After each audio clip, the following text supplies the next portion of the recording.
Olá, dominantes, tudo bem? Espero que sim. Vamos começar mais uma aula de literatura, falando nesta aula sobre um assunto muito importante que costuma ser bastante abordado nas provas, que é o romantismo. O romantismo, ele é um estilo de época de literatura que tem bastante conteúdo, né? Que engloba uma parte específica da história do Brasil, porque fala dessa transição, fala um pouco da chegada da família portuguesa aqui no Brasil em 1808. Tem aí um período de transição entre 1808 e 1838. No meio do caminho tem a independência do Brasil. Então, assim, muitas coisas importantes acontecem, né? 1808, 1822, até chegar à década de 30 do século XIX. E com isso, todo esse contexto literário, ele vai sendo desenhado e começa a ser estruturada, de fato, uma literatura brasileira, já que nós sabemos, né, que anteriormente nós não tínhamos tipografias, nós não tínhamos imprensa, as publicações não eram feitas no Brasil, e com a chegada da família real foi importante, né, a criação da imprensa régia aqui, o que deu origem, né, às primeiras bibliotecas, que democratizou um pouco mais, o ensino à época. Então tem muita coisa envolvida aí nesse contexto do romantismo, a questão da educação, a questão da leitura. E nós estamos falando já, né, do século XIX, já é bastante recente, né, se comparado aos séculos anteriores. E com isso, o romantismo, ele é dividido em etapas, em fases, em gerações. Há uma geração que se preocupa mais com essa busca da identidade nacional, uma outra geração que fala um pouco mais sobre as agruras, as dificuldades da vida, que fala um pouco mais, né, sobre as tristezas do homem. Há uma outra geração que já faz uma crítica social, que já deseja a libertação dos escravos, né, que eram trazidos para o Brasil. Então são pontos de vista diferentes, são ideias diferentes dentro de um mesmo período histórico e de produção. Nós temos uma produção muito rica na poesia e também na prosa. Esta aula é uma aula de introdução e depois nós estruturaremos de acordo com cada geração. Vamos lá. O romantismo no Brasil. No Brasil, ele foi um movimento literário que reuniu uma produção muito rica, como eu já falei para vocês, de textos poéticos, textos teatrais e também de romances, né? Muito importante a gente falar de teatro, porque teve um grande nome do teatro romântico aqui no Brasil, que foi Martins Pena. Teve como marco inicial a publicação do livro de poemas Suspiros Poéticos e Saudades, de Gonçalves de Magalhães, que foi em 1836. Como eu falei para vocês, né? Depois já da independência do Brasil, nesse período de transição. Além dessa obra, a revista Niterói, publicada nesse mesmo ano em Paris, também foi precursora do movimento. O romantismo no Brasil se caracterizou, num primeiro momento, pela busca da identidade nacional e resgate das tradições e valores da cultura popular e do folclore. Temas como o índio, a exaltação da natureza, os regionalismos e a realidade social do país são muito explorados pelos autores românticos. Então, nós temos os mais variados temas aí. A gente fala bastante sobre essa literatura que nesse momento é uma literatura indianista, nacionalista, que coloca o índio como herói nacional. A gente fala bastante também, né, sobre o que acontecia na saúde pública da época, né, a tuberculose, que era considerado o mal do século. Nós falamos também, né, sobre esse movimento, né, de tentativa já de libertação dos escravos aqui no Brasil. A gente fala sobre coisas importantes, né, sobre os navios negreiros, sobre o banzo, sobre muita coisa que permeia toda a nossa história e que foi pano de fundo da nossa literatura. Características do romantismo, são muitas características. rompimento com a tradição clássica. O romantismo veio romper com os modelos clássicos greco-romanos, fundamentados na busca da perfeição e na arte erudita. O romantismo ele era bastante subjetivista, tá? Ele trazia a exaltação do ser, do próprio sentimento, do que as pessoas sentiam. Os poetas românticos, os escritores românticos, eles não tinham vergonha de falar sobre os sentimentos. Mas é interessante a gente não confundir, gente, com romantismo, com romance romântico, tá? Tem gente que costuma assimilar romantismo a amor. E não, gente. Não é desse tipo de romantismo que nós estamos nos referindo. Não é disso que a gente está falando. A gente está falando de um estilo de época da literatura que tem uma parte de retrato histórico, uma parte de militância, ok? Vamos lá. Mais uma característica. Maior liberdade formal. Contrário ao formalismo e tradicionalismo das escolas anteriores, o romantismo utiliza versos sem rima e sem métrica, além de uma linguagem informal e regionalista. Então, a gente tem poemas que são mais simples, que não tem rima, que não tem métrica, e, como eu falei com vocês, uma linguagem mais subjetiva, da forma como cada pessoa quisesse se expressar. Indianismo.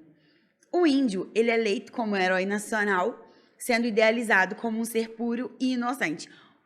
O índio que anteriormente foi assassinado, foi segregado, foi hostilizado, agora é reconhecido como herói nacional, porque a sociedade dessa época está na busca de uma identidade nacional. Então, quem é o representante da nossa identidade nacional? O nativo, o índio. Nacionalismo e ufanismo. Os valores culturais, históricos e artísticos do Brasil são exaltados pelos escritores que mostram orgulho da nação. Culto à natureza, associado ao nacionalismo, as belezas naturais do país são enfatizadas pelos autores de maneira grandiosa.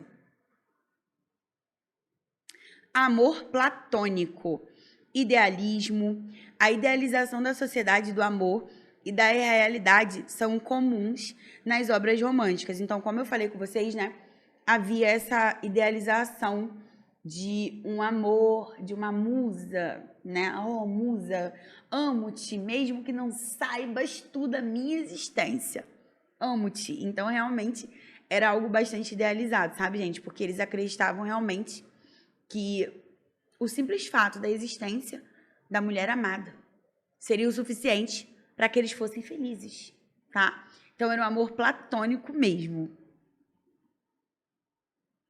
Subjetivismo, como eu já falei anteriormente, e egocentrismo.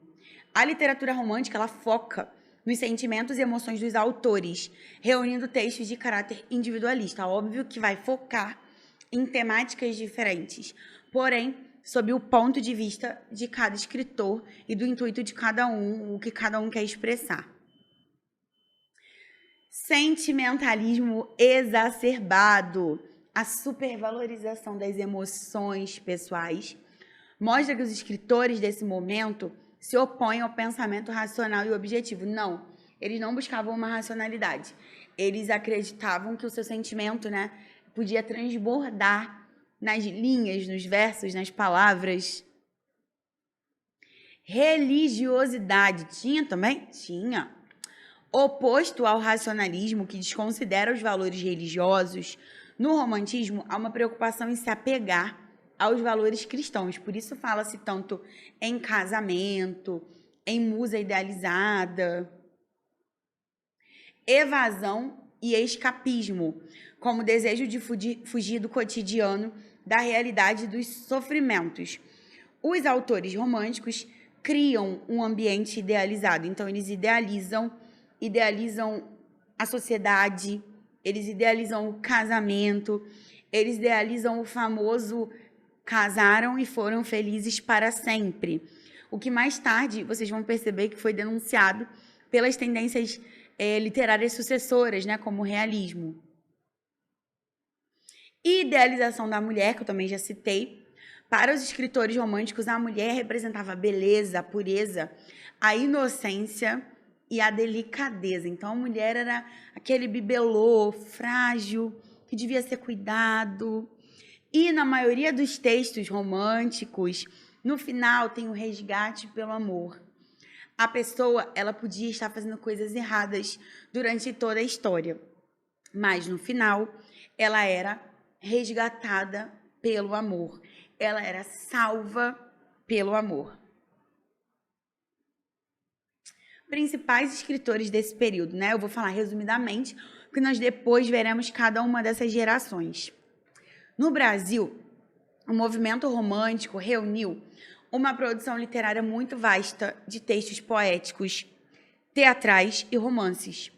Os escritores que merecem destaque são Gonçalves Dias, todo mundo com certeza já ouviu falar de Gonçalves Dias, né, gente? E sua canção do exílio. Minha terra tem palmeiras, onde canto sabiá, as aves que aqui gorjeiam, não gorjeiam como lá. Gonçalves de Magalhães, que nós já vimos, né? Que foi o primeiro a escrever nesse período. José de Alencar, famosíssimo, escreveu prosa, foi estadista, amigo de Machado de Assis, era um homem influente, um homem das letras e da política. Escreveu grandes clássicos, né? Como a trilogia feminina, que foi até musicada, que virou também novela, né? Diva, Lucila, Senhora, escreveu o Guarani, escreveu muitas coisas, né, que são bastante estudadas e difundidas até os dias de hoje, né? Iracema, Virgem dos Lábios de Mel, que dá até nome a bairros, né? No Ceará, a praia, né? Tem uma estátua com o trecho do poema do Alencar, né? A Virgem dos Lábios de Mel. Álvares de Azevedo, que morreu jovenzinho, já segunda geração. Casimiro de Abreu, né, o príncipe dos escravos, já da terceira geração. Fagundes de Varela, também da segunda geração. Junqueira Freire, também da segunda geração, que falava, né, sobre as loucuras, né? Castro Alves, né?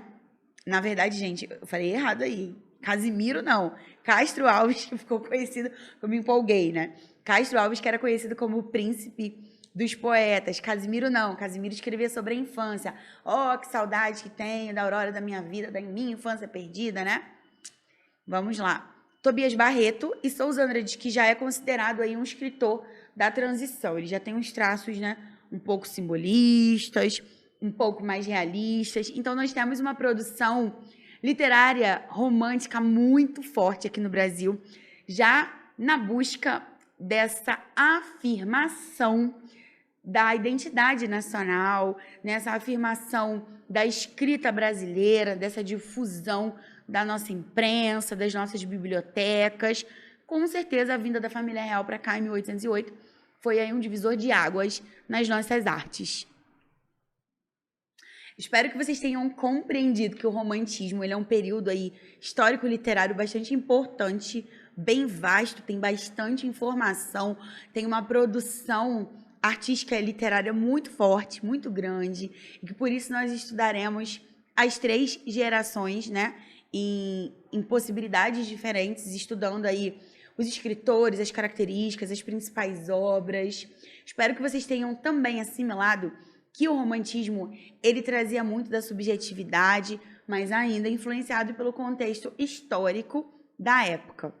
Que essa aula tenha sido bastante útil para vocês. Um grande abraço e até a próxima!